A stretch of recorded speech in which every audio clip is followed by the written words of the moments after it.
Good evening, guys. Like to welcome you to our first session for management accounting. So, my name is James from Varsity Unlimited Tutors. As I've already highlighted to you guys, we are going to be doing management accounting together. So, I taught you guys your microeconomics in your first semester.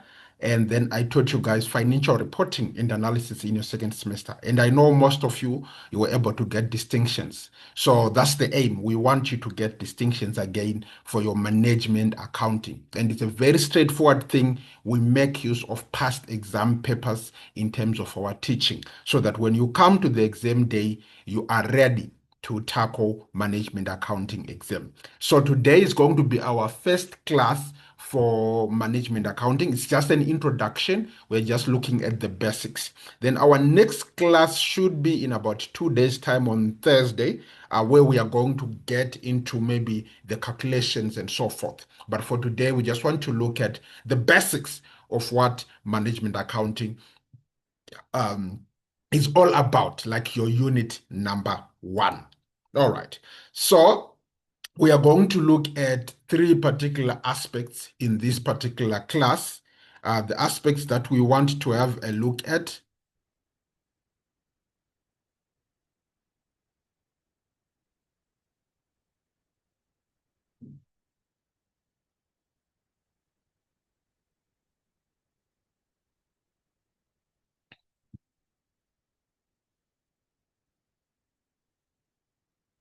The aspects that we want to have a look at are the key concepts for management accounting, the requirements for management accounting, and the limitations of management accounting. So when we are looking at the key concept of management accounting, we're looking at what is the definition.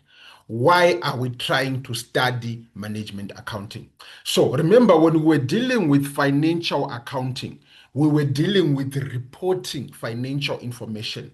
We were dealing with communicating financial information. But now, when we are looking at management accounting, we are now specifically looking at the process of identifying, analyzing, and interpreting financial information. So we are now moving away from the reporting part, but we are now going into this financial information that I have, this accounting information that I have. How can I use it as a manager to plan for the future of the organization, to control the costs of the organization, and to make informed decisions within the company that are going to assist us as an organization to what to go forward. So that is the crux of the matter when we are dealing with management accounting. Now, management accounting is a bit different from financial accounting, and the first key difference that we can find is that when we are in management accounting, the primary purpose of management accounting is planning, control, and decision making. We want to plan for the future, right? What is the amount of capital, right? Or what is the amount of money this business will need this coming year in order for it to succeed? That's a plan, right? We want to control the activities of the organization, right? We budgeted that we were going to spend 300,000 Rand on stationery this year. How much have we spent so far? Are we over the budget or are we under the budget?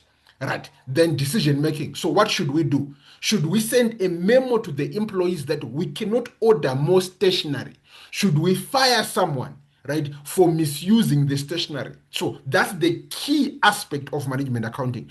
But when we were doing financial accounting last year, we were looking at the performance, measuring the performance of the organization, whether the company made a profit or whether the company made a loss. So because of that, you will notice that the primary users of management accounting are the managers within the organization, right? The team within the company, whereas the primary user of financial accounting are the shareholders, the regulators, the tax authorities, anyone who is outside of the organization.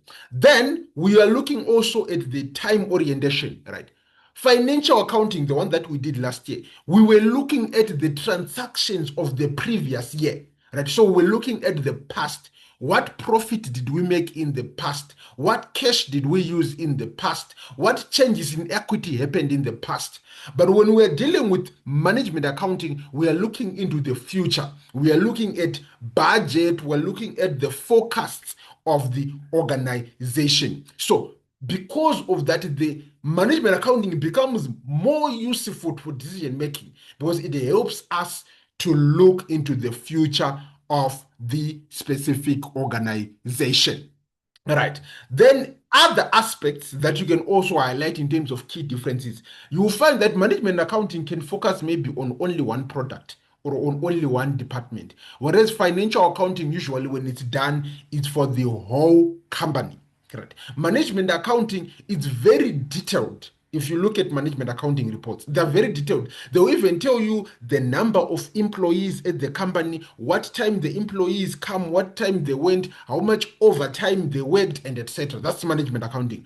But when you go to financial accounting, we will just say salaries 300,000. But under management accounting, we will tell you that 300,000, 50% of it is for managers, another 50% is for the other employees, and then 20% of it is overtime and so forth. It's a much more detailed, granular report when it is management accounting. And also, when we're dealing with management accounting reports, sometimes we do them like even weekly or monthly, right? I used to work as a management accounting for a funeral policy company. We would do management accounting reports every 2 weeks so that the managers know what's happening in the company. But financial accounting, we only did the financial accounting reports twice a year, semi-annually. So the frequency of the reports will also change within management accounting and financial accounting. And then lastly, the requirements of management accounting. So management accounting, because it is internal in nature, there is no standard report. Every company has got a different type of management accounting report. Whereas financial accounting, we have only one report, which we already taught you. But management accounting, if you go to one company, you will see their report will be different from another company because there are no legal requirements in the preparation of management accounting reports. So those are the key differences between financial accounting and management accounting within an organization. Now, if you happen to have the desire to become a management accountant within a company, this is what you expect to be doing. You expect to be the person who is preparing the plans and the budget of the organization. You're the one who will be creating the cash forecast, cash budget, sales budget, operations budget, and etc. That's the management accounting. That is his responsibility in the company. You're also the one who tracks performance, who says, okay, so this month our sales is 30,000. We had planned to have sales of 33,000, so we are below our target. So a management accountant's responsibility is to track the performance of the organization and present reports to the management through what we call key performance indicators. So key performance indicators, these are measures of the success of the organization. For example, measuring the sales targets, measuring if there's overtime or there is no overtime, and then doing what we call variance analysis, which is the analysis of the differences between what you planned and what happened within the organization. A management accountant is the one who also sets up the controls of costs within an organization. Is the one who is always saying, okay, we are now going above our costs. Can we try to reduce our costs as an organization? Okay, we need to approve overtime in the company because the salary budget, we've exceeded it because of overtime. So he's the one who manages the cost. He's the one who says, okay, we need 3 invoices, right? So that we can take the cheaper quotation when we're buying from a supplier. That's the management accounting. He is controlling the costs of the organization. He's the one who also helps you to set up what prices can you charge for your product, which supplier can you choose for your product. That's the management accounting. So that is the role of a management accountant within an organization. Right. Then for you to be effective as a management accounting within a company, you definitely need to have what we call accurate data.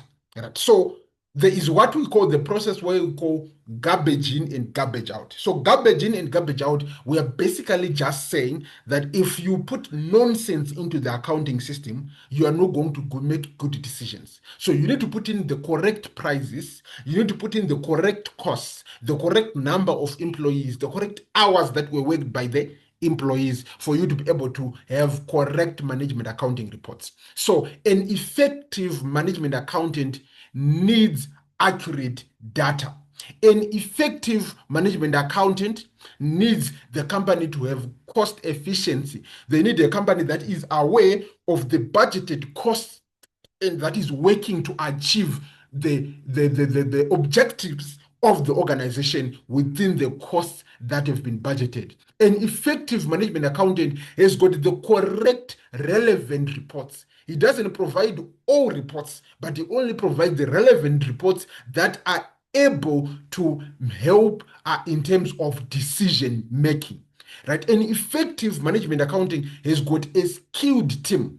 He's got someone who's good at statistics. He's got someone who's good at linear programming, right? He's got someone who's good at managerial accounting. So that's an effective management accounting. He's got the correct skills, especially accounting, statistical, and mathematical skills within his skill set, within his team, that will be able to make sure that the activities that he does are in line with what the organization is looking for. Then an effective management accounting is one who is able to make informed decisions. He just doesn't decide that this is the price of the product or this is the budget, cost budget of the company, but he takes the accurate data and uses that data through decision trees, through linear programming and etc. in order to come up to an informed decision for the organization. Right. Then there are limitations to management accounting. Right. So the limitations of management accounting, we're saying that although it is something that can be helpful to the organization, sometimes we can over rely on it, and which can result in us as an organization failing within our mandate as management accountants. So one of the key limitations is the lack of strict standards. Remember, we said that there is no legal management accounting report. So which means that each company can create its own separate different report. So because there is no legal management accounting report, you cannot compare management accounting reports across different companies, right? So that's number one. Then number two, management accounting, because you're looking into the future, you're not looking at the past data. There is a lot of assumptions and estimates that you have to do, and some of those assumptions and estimates can be incorrect. They can be very, very incorrect and can lead you to make incorrect decisions, right? So again, this is also tied to the issue of data quality, where we are saying that the quality of the data that you are using in your decision making can result in you having poor decisions as an organization. So that's some of the weaknesses of management accounting. Then there is also something that is called cost allocation. For you guys, you don't really do much of cost allocation. So it's neither here nor there because you don't do much of it. So it's not something that is going to affect you that much. But in management accounting, there is what we call cost allocation. And cost allocation, we have to make use of certain assumptions. And if those assumptions are wrong, specifically if you're looking at overhead cost apportionment, you will find that you might end up underestimating the real cost of producing a particular overhead. Now, because management accounting is not restricted, it is very detailed. It can result in information overload to the person who is looking at the report. I remember when I was working for the funeral parlor with an assurance division, we would have reports that would be 4 or 5 pages long. And it's detailed into the figures, how many people paid their premiums, how many people did not pay their premiums, the different categories of them. So it was just a lot of information. So sometimes you would ask the managers, did you understand the report? No, they did not understand it because there is information overload. There is too much information that they have been provided with. Then remember, because you are dealing with these reports weekly or fortnightly or monthly, they are short-term reports. So you can also lose the long-term perspective of the organization and focus too much on trying to reduce your short-term costs, trying to meet your short-term budgets that can have a negative impact on the future of the organization. Right? So those are some of the key limitations of management accounting as a subject.